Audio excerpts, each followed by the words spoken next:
For more on this, we are joined by Institute for Economic Justice Director Gilan Isaacs. Mr. Isaacs, thank you so much for joining us this evening.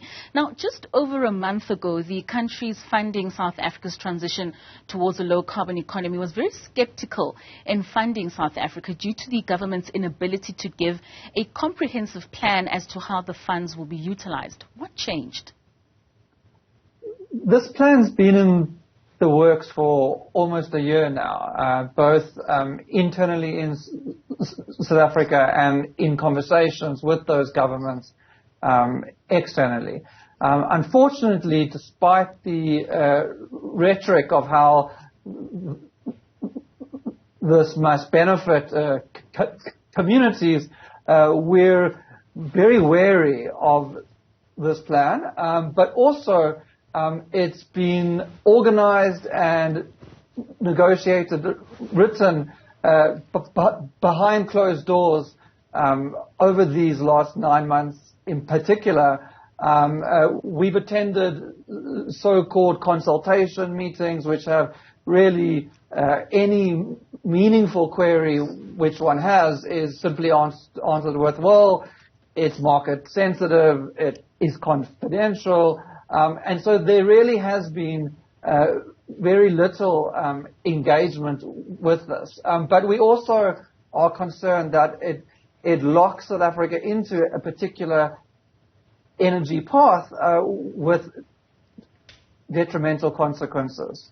What do you believe is the reason for these conversations happening behind closed doors and not really involving as many South Africans who will in turn in future be affected by the decisions taken with regards to such loans?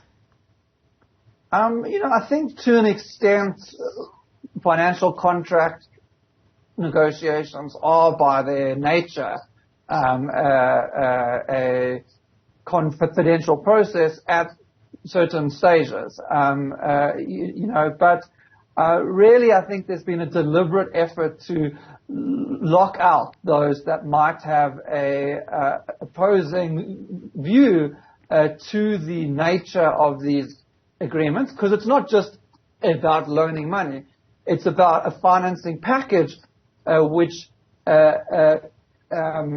agrees to a particular type of energy plan in South Africa, and there certainly are those who would oppose those, and those groups, labour, civil society, non-business sectors, have been systematically excluded. Just for us to bring in maybe some context for our viewers who might not necessarily know, this just energy transition with South Africa is a test plan, which, should it be successful, will further be rolled out to other countries such as Indonesia. What is it about South Africa, do you believe, is the reason why the experiment is starting here? South Africa has a huge reliance on coal-fired energy and is a large contributor with regards to per capita emissions. And so at the heart of this plan, and over 80% of the funding is in the electricity sector, at the heart is the phase down of coal, which obviously South Africa is a leading example of.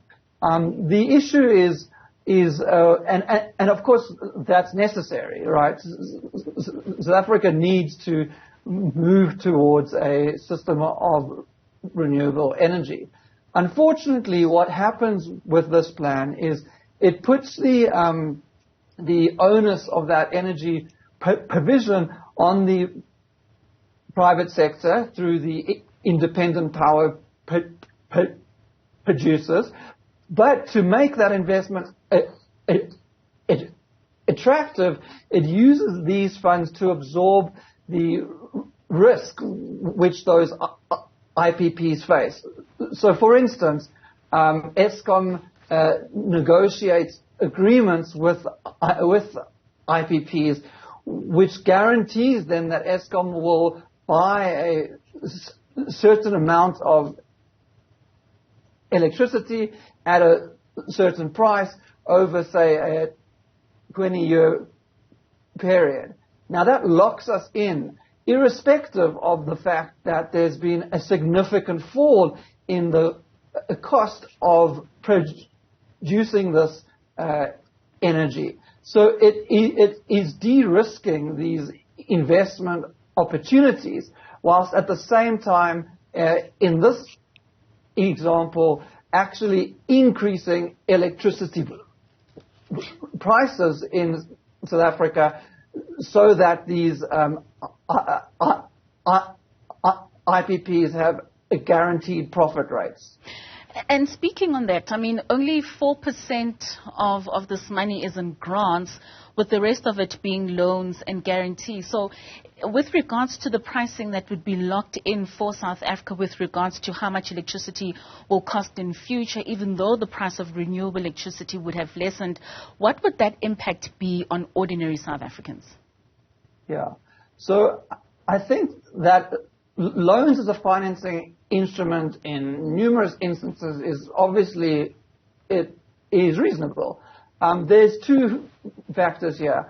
The first is that in a conversation about climate change, where overwhelmingly the developed countries have for a few centuries now been at the forefront of emissions and have benefited from that enormously, there's an onus on them to really offer substantial grant funding here, right?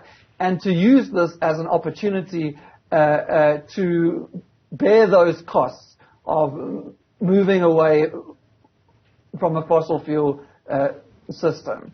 And so in this instance in particular, it's egregious that there's only 4% in grant funding. Then there's the issue, obviously, of the loans themselves. There is concern in some quarters that it is foreign currency. We don't know which obviously, if the exchange rate moves, then that impacts us. There's also concern about whether it's a set interest rate or it is a fluctuating one. But equally concerning is where these loans are being directed to. And as I've said, they are overwhelmingly going towards electricity and overwhelmingly towards generation of that. Now, that's obviously necessary, but the employment and growth opportunities aren't actually in the generation of the electricity. They're in the manufacturing of those component parts, of the solar panels, of wind turbines, and so on. And so what we need is a robust strategy, including significant financing to advance the localization of the manufacturing of that sector. And from our reading, only about 0.4% of this JETP financing plan is actually directed towards that localization. And I'll say again that it's in those sectors where we can really see employment gains.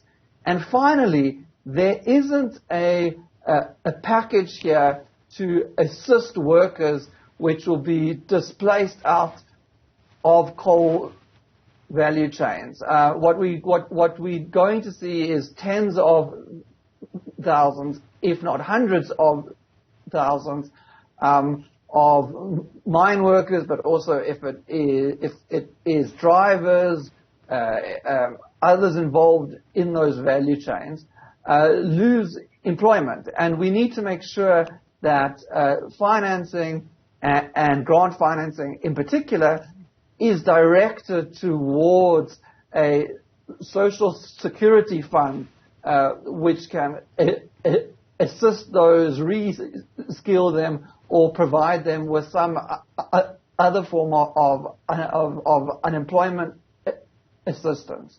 So in all of these ways, this package is heavily skewed towards encouraging and subsidizing private sector investment in the IPP programs for energy at the detriment of what that means either for the increased prices or for the missed opportunity of utilizing those funds elsewhere. And most certainly, I mean, you make mention of many of those countries that have benefited from emitting greenhouse gases over these years and what it is that they could have contributed in terms of donations. And not to forget that the very same countries, many of them being European countries who are far more advanced than South Africa when it comes to renewable energy, still have an extensive reliance on coal. So perhaps maybe us thrusting and moving so fast into getting coal completely out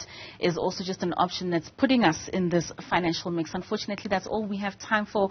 Thank you so much for joining us this evening. That was Gilan Isaacs, a director at the Institute for Economic Justice.